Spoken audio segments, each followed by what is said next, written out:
went on to illustrate his expert sword skills that had won his tournament 2 days ago.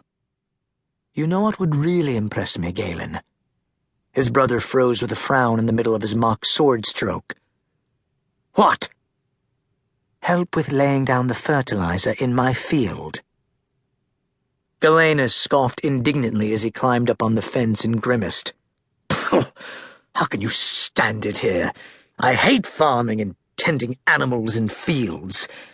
You should come with me next time and participate in the games. Together we'd be invincible, and win enough money to make the king himself look like a pauper."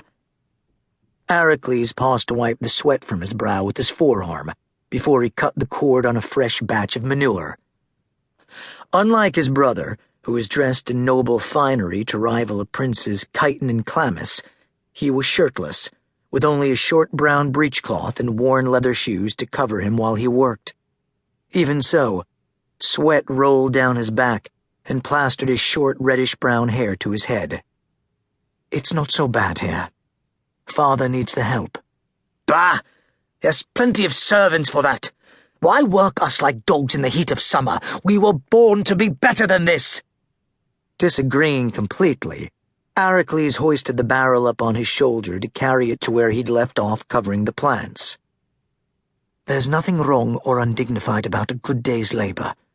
You should try it sometime," says the man covered in cow shit. Aracles threw a handful of it at his brother. It landed in the middle of his chest, staining his stark white chiton. "Ah! That's disgusting, Ari! I can't believe you did that!" Laughing, Aracles began spreading it around the sprouting plants.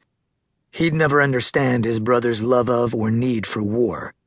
Personally, he hated conflict and fighting. He'd much rather create and build than kill and destroy.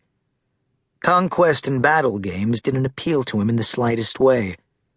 The only reason a man should ever pick up a sword was to protect those he loved, not to willfully take the life of someone else's beloved.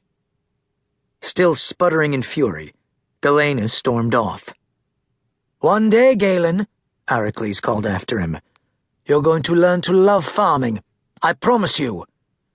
Should that day ever come, I hope Myso spares my idiot head to the wall," he shouted back as he went to wash and change clothes.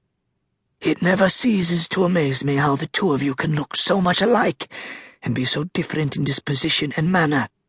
It's as if you're night and day to each other." That's because Aracles had purposely shouldered responsibility very early in his life so that Galen wouldn't have to. Aracles straightened as his father joined him and offered him a cup of water. Grateful, he drank it down in one gulp. "Galen's not so bad, father. He's a good man with a great heart. He needs that wildness inside him tamed before it leads to his utter destruction. Out of my 3 sons, he is the one who keeps me up at night with worry, as well as the fact that Perseus idolizes him so. I fear one day he will follow his older brother to war, and I'll lose the 2 of them." "I wouldn't have that fear. Perseus would never leave his beloved Julia for war." His father smiled and patted him on his bare shoulder. I never thought of that. And you're right. He'd sooner die than leave her.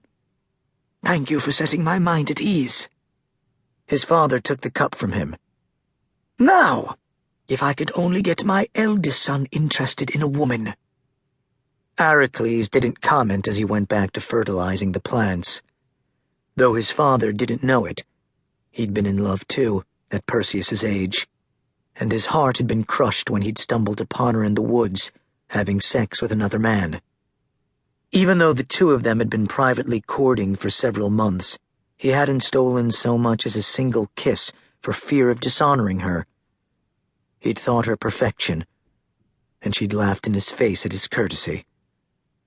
"I need a man's love, not a fool's." Since then, he hadn't gone near another woman. He left them to his twin, who held as much regard for their hearts and feelings as Claudia had held for his. If he wanted to be mocked and ridiculed, he had brothers for that. He didn't need a woman to do it, too. "Agree!" He looked up